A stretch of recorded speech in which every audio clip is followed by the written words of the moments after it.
Hi, my name is Alex Muntz. I am a research fellow at the University of Auckland in New Zealand, and it is my honor to be the first international participant in the Emerging Vision Scientists Day events.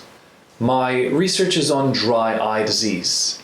It's one of the most common eye conditions. It affects up to 1 in 2 people worldwide.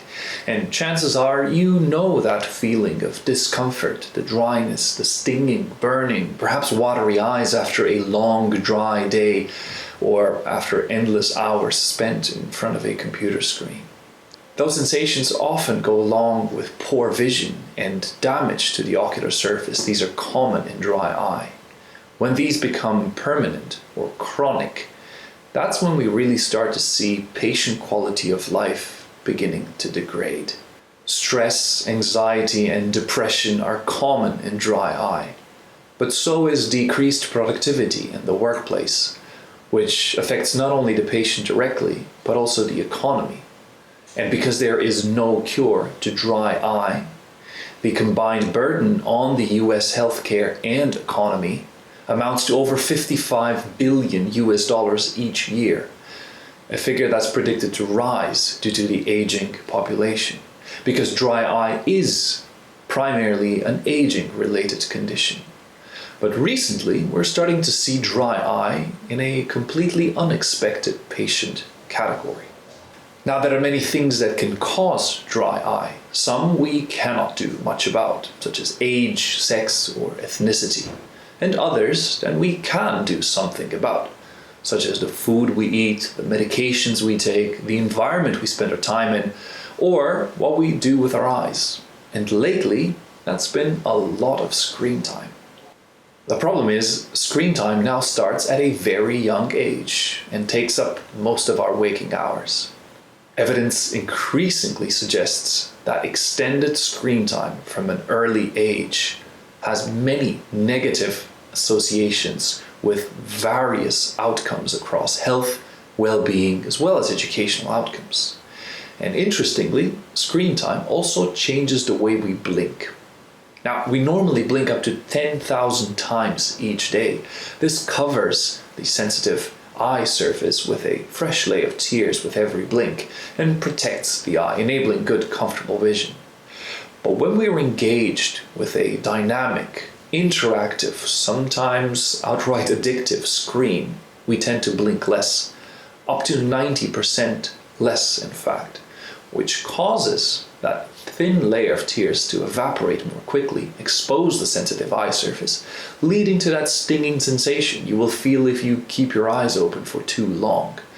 It's almost like we're engaged in a constant staring contest with our screens, but we're not winning.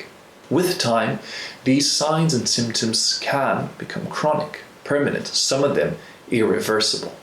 And these same signs and symptoms that we see in our typically older patients now start to show up in kids. We certainly need more research to understand how exactly does blinking vary with screen use. Not just screen time, but also the content we're engaged in and the type of device we're using. This will aid our understanding of the mechanism of dry eye in our increasingly digitalized world. How prevalent is dry eye among youth? What is the relationship with screen time? And how does it affect ocular surface health and quality of life now and years down the line? We don't entirely know what an earlier, steeper decline in ocular surface health and quality of life, how this will pan out. But the outlook of permanent, irreversible, chronic changes with no cure in sight could be quite stark. One way to think about this would be how tooth loss that occurs 40 years too early might pan out. To answer some of these questions, our team in the Ocular Surface Lab in Auckland runs many studies. In one of them, we wanted to look at the relationship between blinking, screen use, dry eye in a young population of heavy screen users. And where to find them? Well, of course, at a gaming convention. Nearly 500 respondents, aged 13 and over, participated in the study and completed surveys on validated measures for eye discomfort and quality of life using iPads. These were modified to track their blinking without their knowledge.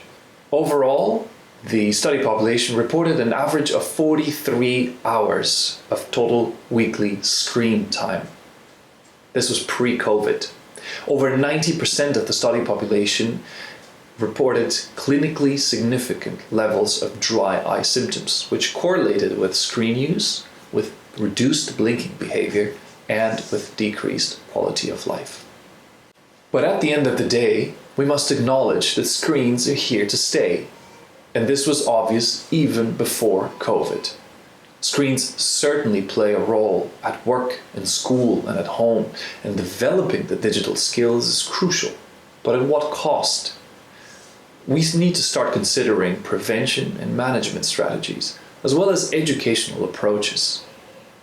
But research and an evidence-based approach, I believe, are key moving forward to determine this price and to care for our kids and their eyes.